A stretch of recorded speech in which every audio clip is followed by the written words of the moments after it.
अब ना nuclear war से डरने की जरूरत नहीं। एक और बड़ी खबर इस बीच आपको बता दें, यूक्रेन ने पुतिन की तुलना हिटलर से की है। यूक्रेन ने पुतिन को हिटलर बता दिया है। खुद को मारना चाहते हैं तो एटमी हथियार नहीं चाहिए, यह कहना है यूक्रेन का। वही करे जो 1945 में बर्लिन के बंकर में उस आदमी ने किया। ये देखिए, यूक्रेन ने पुतिन की तुलना हिटलर से कर दी है। एक तरफ बातचीत की मेज पर बैठते हैं और दूसरी तरफ अगर इस प्रकार का बयान आता है तो क्या ये बातचीत को बेपटरी भी कर सकता है? संजीव, बड़ी बात यही। पहले सुनाते हैं संजीव, फिर आती हूं।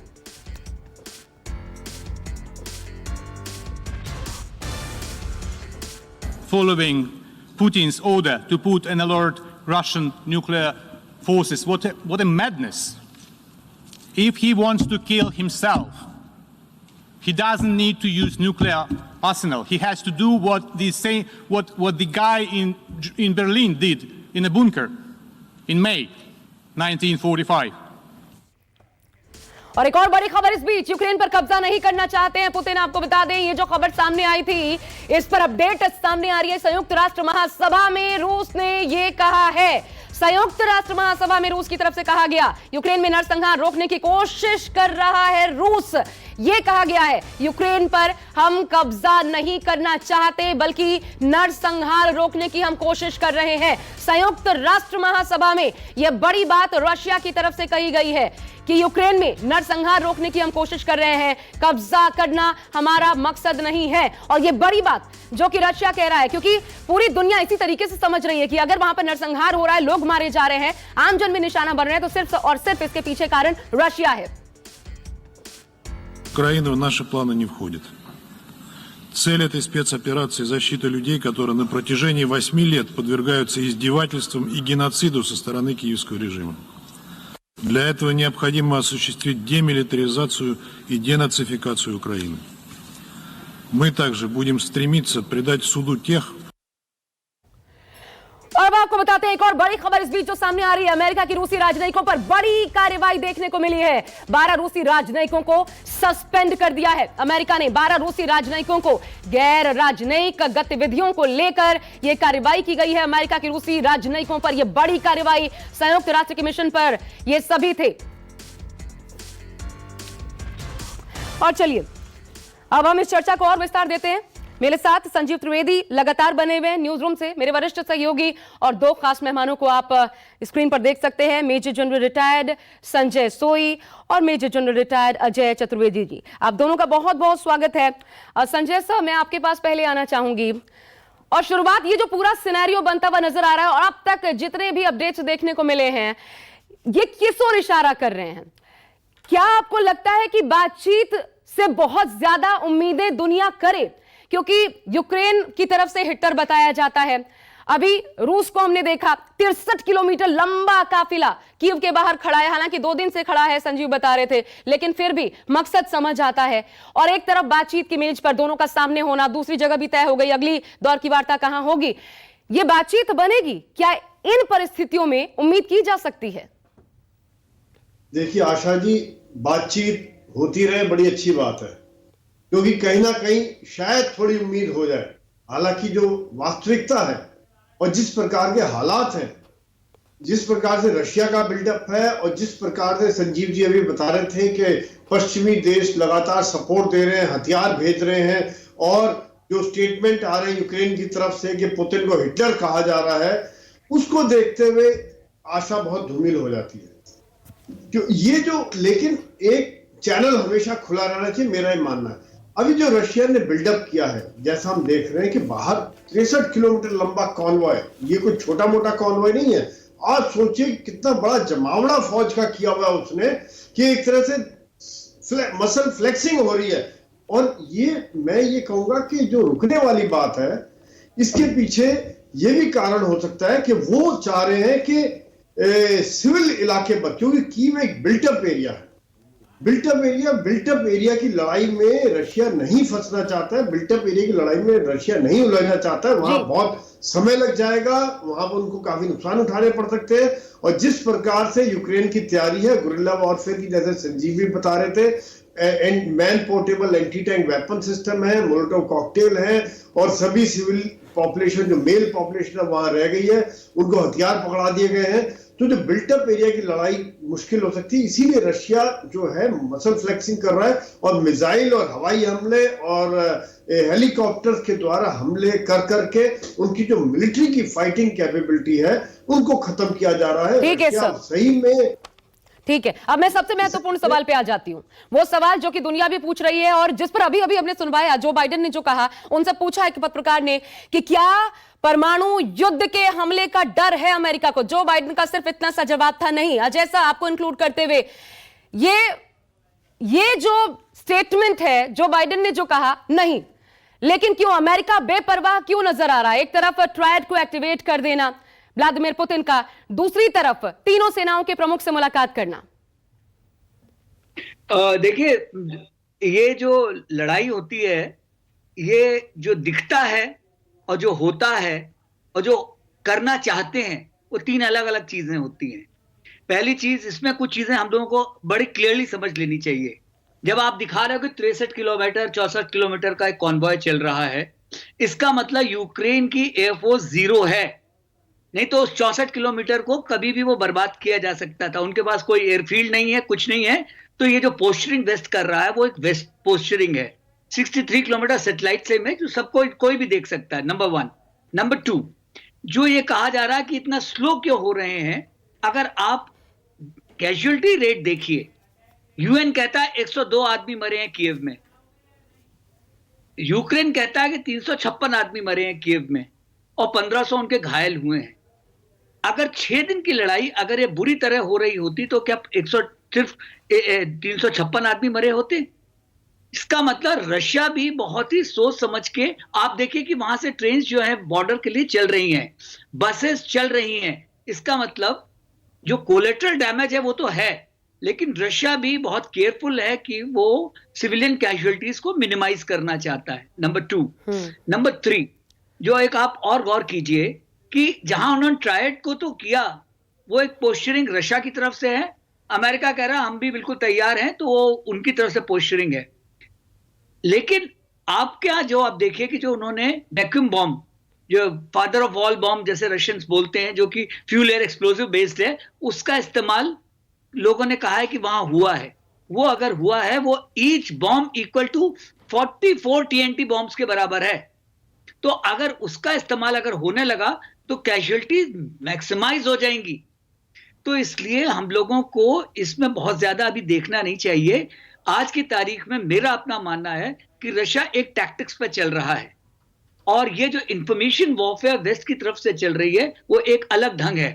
कि आज वो आप दिखा रहे हैं कि उन्होंने, जेलेंस्की ने साइन कर दिया कि हम EU की मेंबरशिप चाहते हैं। अरे अगर चाहते तो इतने सालों से क्यों नहीं दी गई आपको?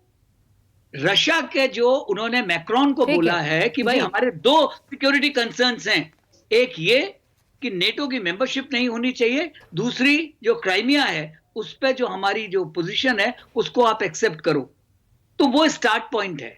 और ये जो बातचीत का ये चैनल चलता रहना चाहिए। जब बीच में अगर कोई उसको हिटलर बोल देता है, यूक्रेन जो है बहुत ज्यादा, ये मेरा ख्याल है किसी और की आवाज किसी और के मुंह से निकल रही है। संजय सर, लेकिन अब वही सवाल मेरा, क्या ये सिर्फ पॉस्चरिंग है जो ट्रायड को एक्टिवेट करना हो, चाहे जो पुतिन का न सिर्फ एक्टिवेट करना, तीनों सेनाओं के प्रमुखों से बात करना, ये सिर्फ क्योंकि बातचीत के टेबल पर आए हैं, एक दबाव बनाया जा सके, ये पॉस्चरिंग है क्या? और इसलिए अमेरिका बेपरवाह है? हाँ आशा जी, ऐसा है। दोनों चीज इस समय में सामने आ रही है। एक, जनरल अजय की बात से मैं सहमत हूं, और ये चीज मैं भी मानता हूं कि रशिया ने जानबूझकर, मेरा ये मानना है कि सिविल इलाकों पर हमला नहीं किया, तो इस वजह से डिले भी हो रहा है। और जो रशिया नहीं चाहता था, रशिया की उम्मीद थी कि जिस प्रकार से तेजी से आ रहे हैं, कई 5-6 दिशाओं से उन्होंने एक साथ हमला किया, और उसके बाद शायद यूक्रेन 2 दिन में या 3 दिन में, 48 घंटे 72 घंटे में सरेंडर कर देगा। जेलेंस्की मान जाएंगे उनकी बात, और एक समझौता हो जाएगा। एक सिविल कैजुअलिटी ना करने का यह भी एक कारण है कि कल को रशिया का जो उद्देश्य है कि वहां की सरकार हटाकर अपनी सरकार बिठाना, ये एक कारण है कि वहां की जो लोकल पॉपुलेशन है, जो वहां की आम जनता है, उसको बहुत ज्यादा नाराज नहीं करना चाहते हैं, ताकि जो एक सरकार बने वो स्थिर हो सके, वो अपने आप को एस्टेब्लिश कर सके, और उनका उद्देश्य कि मिलिट्री को डीमिलिटराइज करके अपनी जो उनके लोग हैं उनकी सेना वहां पर बनाई जाए। ये रशिया का उद्देश्य है। इसीलिए जो लोकल पॉपुलेशन है जिसमें रशियन भी काफी है और इनके पुराने साथी भी उसमें काफी हैं, तो ये कारण है। दूसरा, उनको एंटेगनाइज नहीं करना चाहते, और तीसरा ह्यूमन राइट्स की बात है। मैं सीधा इन सबको सवाल से देखते पूछती हुए- हूँ, क्योंकि अभी सबसे बड़ी चिंता ये है संजय जी, सबसे बड़ी चिंता ये है कि क्या वाकई परमाणु युद्ध हो जाएगा। क्योंकि हम पहले यूक्रेन के केस में देख रहे थे कि बार बार कहा जा रहा था नहीं, कोई हमला नहीं करेगा रशिया। ये दुनिया मान के चल रही थी। अमेरिका भले बार बार कह रहा था कि नहीं, हमारे पास इंफॉर्मेशन है, ये हमला कर सकते हैं, लेकिन पुतिन ने कर दिखाया, कर दिया। और आज भी दुनिया देख ही रही है जैसा पहले देख रही थी। इसलिए फिर परमाणु युद्ध की धमकी, ये भी क्या सिर्फ हम कह रहे हैं कि नहीं होगा, या वाकई नहीं होगा, ये पुख्ता तौर पर कहा जा सकता है?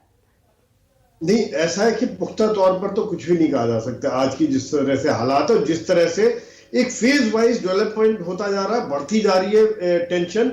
और जैसे पहले हम देखें कि उन्होंने खाली पोस्चरिंग किया, फोर्स इकट्ठा की, उन्होंने सेपरेटिस्ट डोनबास इलाके को आजाद घोषित किया, फिर हमला किया, फिर शांति की बात हुई, उसके बाद हवाई हमले और तेज हुए, आज ये जमावड़ा हो गया, और उसके बाद स्ट्रेटेजिक डिटरेंस की बात की कि हम न्यूक्लियर हमला कर सकते हैं। रशिया ने कहा कि जिस प्रकार से ये धीरे धीरे बढ़ता जा रहा है। और कल जो एक अनफॉर्चुनेट बात यह हुई कि उसके बाद अमेरिका ने उसके ऊपर रिस्पॉन्ड कर दिया कि हमारी भी न्यूक्लियर फोर्स तैयार है और आपको अमेरिकन को डरने की जरूरत नहीं है। तो ये जो चीज है धीरे धीरे ब्रिंकमैनशिप बढ़ती जा रही है, जो आपस में टेंशन का माहौल बढ़ता जा रहा है, और एक ट्रिगर हो सकता है। और रशिया का जो स्ट्रेटेजिक डिटरेंस वाला जो टारगेट है वो यूक्रेन नहीं है, वो उन्होंने टारगेट किया था नेटो और अमेरिका को, कि अगर, क्योंकि पुतिन ने पहले दिन ही कहा था कि अगर किसी ने इंटरफेरेंस करने की कोशिश की तो परिणाम आपकी सोच समझ से बहुत ज्यादा होंगे। तो ये उन्होंने, वही तो पुतिन जो करते हैं वो कह दिखाते हैं। कल उनकी सेना की तरफ से भी स्टेटमेंट जारी किया गया कि पुतिन जो कहते हैं वो कर दिखाते हैं, उन्हें डर किसी का नहीं। मैं संजीव आपको भी इसमें इंक्लूड करना चाहती हूं कि कल मीडिया को बाकायदा हर सवाल के जवाब पुतिन देते नजर आए। उन्होंने कहा कि अगर हम कनाडा बॉर्डर पे या मैक्सिकन बॉर्डर पे वहां पर खड़ा कर दें, अपनी मिसाइलें लेकर के तैनात कर दें, तो क्या ये अमेरिका को, यूएस को बर्दाश्त होगा? उन्होंने सीधा सीधा सवाल पूछा, तो हमारे दरवाजे पे अगर आप मिसाइल ला करके खड़े कर देंगे यूक्रेन के सहारे, तो हम कैसे बर्दाश्त कर लें? उन्होंने दुनिया से डंके की चोट पर कल ये सवाल पूछा, तो फिर हमें गलत कैसे कहा जा रहा है? और इसलिए पुतिन पीछे हटेंगे अपनी सोच से अगर यहां बात नहीं बनती है, तो ये कैसे माना जाए? संजीव, देखिए, अगर पुतिन की केवल ये मंशा थी कि वो डिटर करें और कहें कि देखिए नेटो को आप सदस्य मत बनाइए, तो जो डोनबास पे उन्होंने कब्जा किया था और एक तरह से स्वतंत्र देश घोषित कर दिया था, उसके बाद यूक्रेन एक तरह से अयोग्य हो गया था नेटो की सदस्यता के लिए। नेटो के सदस्य वैसे देशों को नहीं बनाया जाता है जो खुद ही कॉन्फ्लिक्ट में हों, और और जॉर्जिया को आप देख लिए, आज तक कहाँ बनाया गया। और कोशिश ये की जाती है कि नेटो एक प्रभु संपन्न देश जो है वही सदस्य बने। तो उनका जो लिमिटेड एम था वो तो करीब करीब पूरा हो चुका था जब उन्होंने यूक्रेन को एक तरह से डॉनबास पर कब्जा कर करके उसको उस तरह से अपने तरीके से अयोग्य बना दिया था। लेकिन उनकी मंशा वहीं कहाँ रुकी?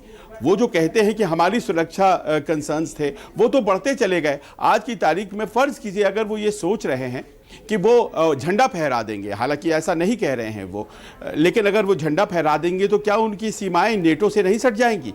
क्या वो जिस चीज़ से बचने चले थे वही वो नहीं कर देंगे? तो सवाल यहाँ पर यह है कि पुतिन की जो मंशा थी वो केवल यूक्रेन तक नहीं थी, वो खुद पोजीशन अपने आप को कर रहे थे। और इस कारण से, और जैसा आप कह रही थी कि उनकी सेना कहती है कि वो जो कहते हैं वो कर देते हैं, जी नहीं। हमारी हिंदी फिल्मों में कहा जाता है, एक हीरो के बारे में डायलॉग था कि जो वो करते हैं वो बिल्कुल नहीं करते हैं, जो कहते हैं वो बिल्कुल नहीं करते हैं। तो शायद पुतिन को ये ज़्यादा बढ़िया डिस्क्राइब करता है कि जो वो कहते हैं वो कतई नहीं करते हैं। और ऐसा लग नहीं रहा है कि वो केवल और केवल यूक्रेन को ध्यान में रख रहे हैं। उन्हें टक्कर लेना था कि उनकी डोमेस्टिक कंपल्शंस रही होगी और उन्होंने टक्कर लिया है वेस्ट से। अब वो भारी पड़ते हैं या कमज़ोर पड़ते हैं ये वक्त बताएगा, क्योंकि कोई यूक्रेन की लड़ाई नहीं लड़ रहा है।